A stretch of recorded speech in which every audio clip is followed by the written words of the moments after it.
Halo semuanya, kembali lagi bersama saya. Perkenalkan, nama saya Muhammad Imam Hamdillah. Saya merupakan mahasiswa dari Fakultas Hukum Universitas Merdeka Pasuruan. Pada saat ini saya duduk di semester 4 kelas pagi. Nah, pada kesempatan kali ini juga saya akan mempresentasikan mata kuliah dari Hukum Ekonomi Syariah yang berjudulkan Pengaruhnya Manajemen Pemerintah Terhadap Pertumbuhan Ekonomi di Negara-Negara ASEAN. Pada mata kuliah ini, dosen pengampunya yaitu Bapak Ahmad Syukron, SHMH. Langsung saja masuk dalam latar belakang.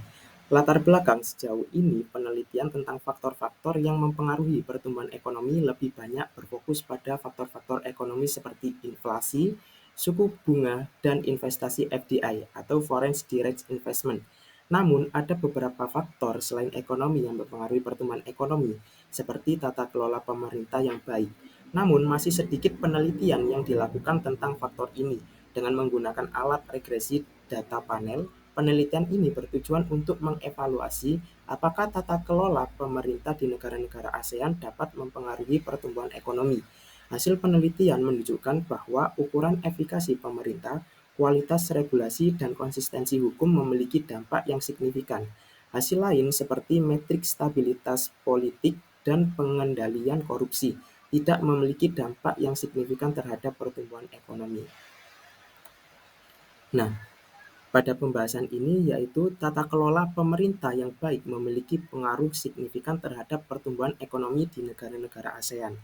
Berbagai penelitian telah menunjukkan bahwa faktor-faktor seperti efektivitas pemerintah, kualitas regulasi, dan aturan hukum memiliki hubungan positif dengan pertumbuhan ekonomi. Apa sih poin-poinnya? Yaitu poin utama yang mempengaruhi dalam pertumbuhan ekonomi ada 3 poin, yaitu efektivitas pemerintah, kualitas regulasi, dan aturan hukum.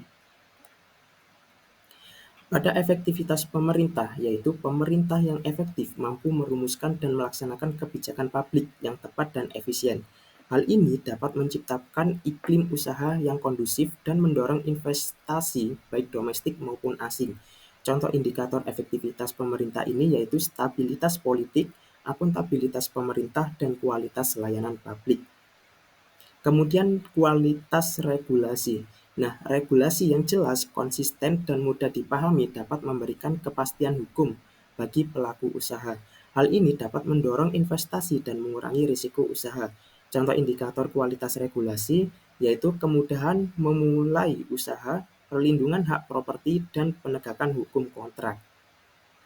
Kemudian yang terakhir yaitu aturan hukum. Nah, aturan hukum ini yaitu aturan hukum yang kuat dan adil dapat menciptakan lingkungan yang aman dan tertib untuk kegiatan ekonomi. Hal ini dapat meningkatkan kepercayaan investor dan mendorong pertumbuhan ekonomi. Contoh indikator aturan hukum yaitu kontrol korupsi, kemerdekaan peradilan, dan penegakan hukum. Nah, pada kali ini yaitu studi kasus. Studi, studi kasus ini juga memiliki beberapa poin, yaitu teori pertumbuhan ekonomi, tata kelola dalam perspektif Islam, kemudian pengembangan hipotesis pengaruh efektivitas pemerintah terhadap pertumbuhan ekonomi di negara-negara ASEAN. Yang pertama yaitu teori pertumbuhan ekonomi. Menurut Geo Fernandes atau pada tahun 2009, teori Keynes menyatakan bahwa keadaan dalam perekonomian makro dapat mempengaruhi tindakan seseorang dalam perekonomian mikro. Sementara ekonomi klasik berpendapat bahwa pengembangan output potensial menentukan kinerja perekonomian. Keynes berpendapat bahwa pemerintah agregat adalah penggerak utama perekonomian, terutama ketika laju perekonomian menurun. Jumlah uang yang beredar di dalam masyarakat akan meningkat karena pemerintah meningkatkan pengeluarannya, akibatnya konsumsi masyarakat juga akan meningkat. Kemudian yang kedua yaitu tata kelola dalam perspektif Islam. Bayar pada tahun 2016 mengatakan tata kelola yang baik adalah mengelola suatu organisasi atau lembaga secara profesional sehingga dapat mencapai tujuannya. Islam mendukung prinsip akuntabilitas dan demokrasi yang mengutamakan musyawarah mufakat. Kemudian poin yang ketiga yaitu pengembangan hipotesis pengaruh efektivitas pemerintah terhadap pertumbuhan ekonomi di negara-negara ASEAN.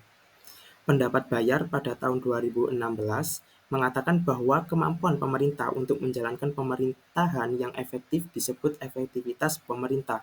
Hal ini dapat dilihat melalui layanan publik yang baik, kebijakan yang dijalankan dengan baik, dan peraturan yang dijalankan dengan kredibel.